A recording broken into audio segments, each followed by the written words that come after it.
Hello, is Michael? Michael, Mike Securities. How are you? How you doing? Good. How are you doing? Great. Does my name or affiliation still ring a bell? Can't say it does. It's been a little while. I wish I left you off with the better impression. The reason for the call, I have a recommendation I know you'll love. Give me 30 seconds. I'll be brief. Okay? Okay. Great. The name of the company we're taking a very large position in is with Corporation. The ticker symbol is the stock trades on the New York at dollars per share. You are familiar with, right? Yes. Great. The reason why we're buying the company is very simple. Is one of the major players in the 5G revolution. They provide the fiber optic lines that are necessary to run and operate 5G. Two of their largest competitors happen to be both Chinese companies. I'm not looking to invest in anything right now. Last time we spoke, you told me that you would at least listen to one good idea. Give me 30 seconds. I don't remember telling you that. I don't even remember talking to you. When did we talk? We spoke a while back. I told you that I would get back to you when I had an idea that I knew you would love. So, I have a very good memory, and I don't remember that at all. Buying aside, let me ask you this. Most of my clients, they do maintain at least $5 million in the market. Is it safe to put you in that same category? Simple yes or no. It's a pretty personal question. Why would I share that information with you? The only reason why I ask this question, we typically do not work with beginners. We typically seek out clients that maintain at least $5 million in the market. Is it safe to put you in that same category? Again, I don't want to share that personal information with you. Okay. So. All right. Well, let me say this. Let me leave you off with that's my gift to you. Okay? Okay. Thanks a lot. Have a good day. Bye. You too. Bye. All right, so I hope if nothing else you found that to at least maybe be a little entertaining. I do think there are a couple really good things to talk about. So first, let's start out and look at what did he do well. And I think there are a couple things. First of all, I think he had really good energy. You could tell that he definitely had a cup of coffee recently, or at least sounded like he did, and that's good. Another thing is, I think the way he spoke, he had a lot to say, but he really didn't rush it too much. I mean, even though he had good energy, he took time in his responses and what he said. I think his pacing was pretty good. But that's about all that I can really say that I think he did well. So let's talk about what I think he could have done better. First of all, if you couldn't tell, this guy fabricated a history of us talking before. He brought it up at two different times. At the beginning of the call, he slightly hinted at it, and then he brought it up again at the end of the call. Now, when he first mentioned it, I was pretty sure I'd never spoken to him before, but I wasn't quite sure. When he mentioned this again for the second time, I was positive I'd never spoken to him before because he added more details about our previous conversation where regarding what we discussed and what he was going to call me back with. And I know that I've never had this conversation with him, so I know that this is just a complete lie, to be honest with you. So that's horrible in a couple ways, and let's talk about that in a second. First, let's try to think about why would this guy do this? The only thing I can think of is that he did this as a way to maybe decrease my guardedness, establish rapport, maybe create some sort of history between us. Now, first of all, using some tactics like that, I think, are kind of okay when you're dealing with a gatekeeper and you create this sort of fictitious history that you've met with people in the organization, or the prospect that you're calling is expecting your call, or you're calling again. I still am not a big fan of that, but that's a little bit better than this, and I'm kind of okay using some of those tactics to get around a gatekeeper. When you're creating this fictitious history, and you're telling it to the person that you're speaking with, most likely they're going to know that they've never spoken to you, especially when you start adding the details he did at the end. So first of all, I mean, maybe some people like that and are fooled by that. For me, if the person knows that it's a flat out lie, then that is totally damaging to credibility and rapport.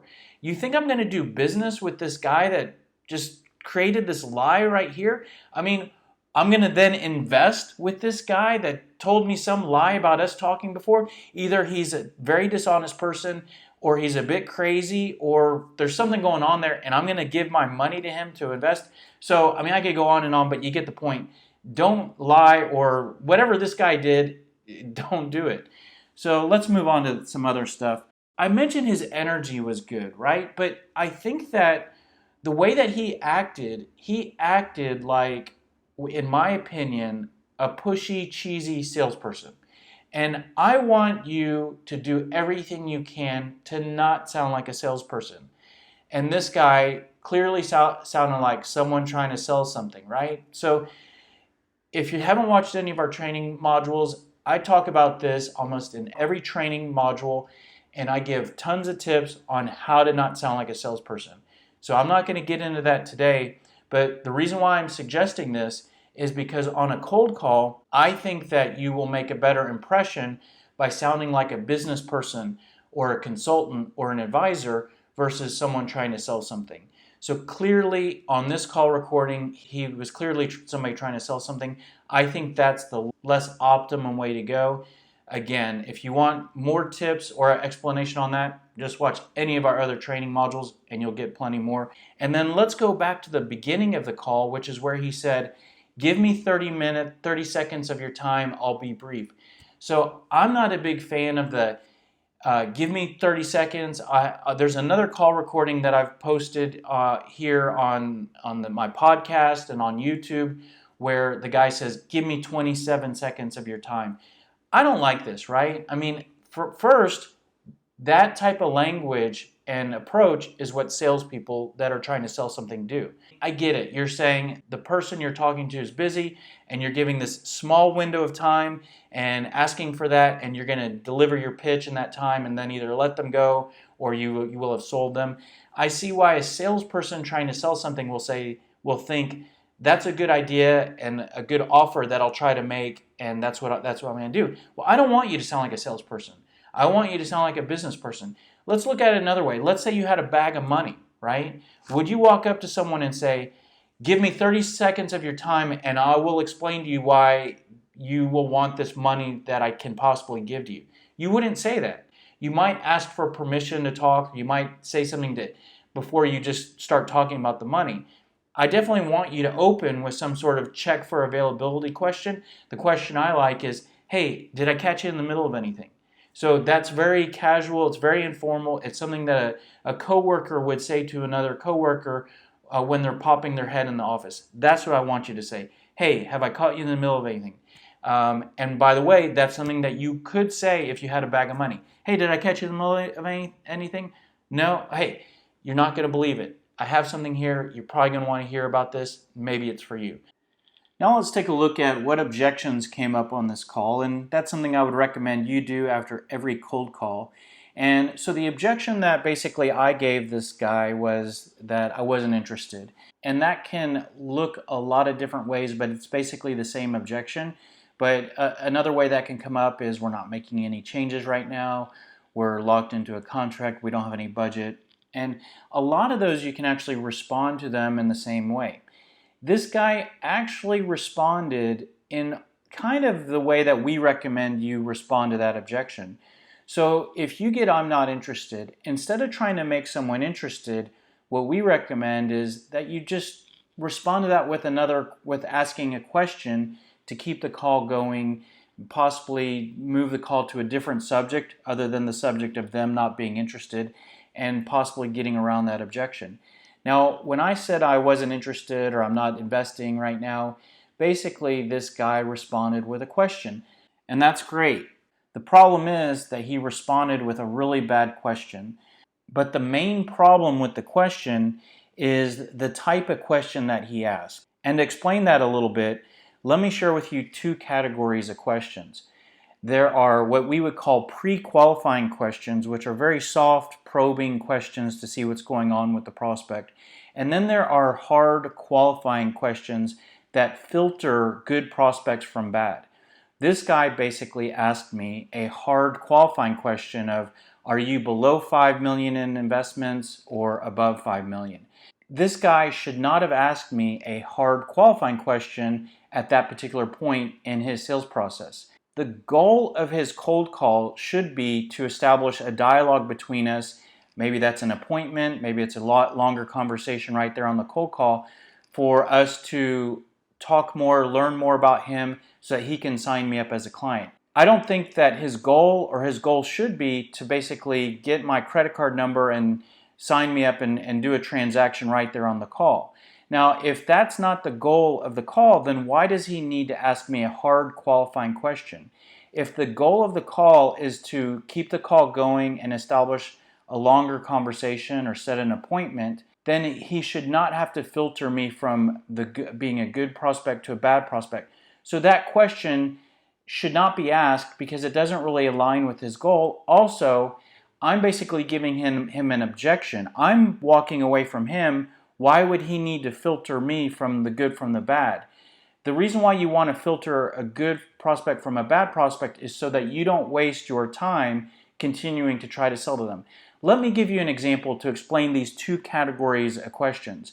Let's say that you're a car salesperson and someone walks onto the parking lot on a Sunday afternoon of your auto dealership. When someone first walks on and you want to determine if you should start showing this person a car or take them on a test drive, you want to ask them some soft pre-qualifying questions like, what kind of car do you drive today? What year is it, right? That's a really good probing pre-qualifying question to see what's going on with this person. Let me learn a little bit more about them, and you're starting to pre-qualify them and you're starting to get a conversation going and learn some more information about them. A hard qualifying question that you might want to ask this person at some point is, what is your disposable income per month? Or what is your W-2 paycheck per pay cycle, right? That's a question that can help you determine, can this person afford the car that I'm investing a lot of time talking to them about? Now, applying that example to this scenario, that's like asking the person that walks on the lot and you're starting a conversation with them, how much is your take-home pay, or what do you W-2 every pay cycle or pay month, right when someone walks onto the lot. That's a bit offensive. That's a bit personal. You want to save that question not only for a time when you've built a little bit more rapport and you can begin to ask those personal questions, but it doesn't even make sense to ask that right away. You just kind of want to start to learn about the person and maybe show them around. It's when they start wanting to take major portions of your time on Sunday afternoon that you want to start to ask those personal questions. Just to put a bow around that, the two main reasons that was a horrible question was, one, it was a bit personal and I'm not ready to share that information with him. And two, it's just not even an appropriate question in terms of that point of the sales process, not only in terms of appropriateness, but it doesn't even really make sense with the goal. I'm walking away. I'm telling him, let's end the call, and he's telling me, are you above or below this line? My answer doesn't even make sense. Even if I'm above the line, I'm telling him I'm not interested, so what does it really matter? Now let's wrap this all up by trying to think about what could this guy have done in order to try to sell his service or secure me as a client, which, by the way, is not something he can accomplish on this cold call. So let's think about, what is the goal of the cold call? I've already discussed that. It's to establish a conversation. Maybe that looks like setting an appointment or talking more right there on the call. So what could he have done to try to achieve that goal? He could have asked me different questions, and that could have either been before my objection or after my objection. And some better questions to ask could have been, are you currently investing? What do you currently have a retirement plan in place? What are some of your financial goals? Is it to invest more, to decrease your personal costs, improve your personal financial freedom?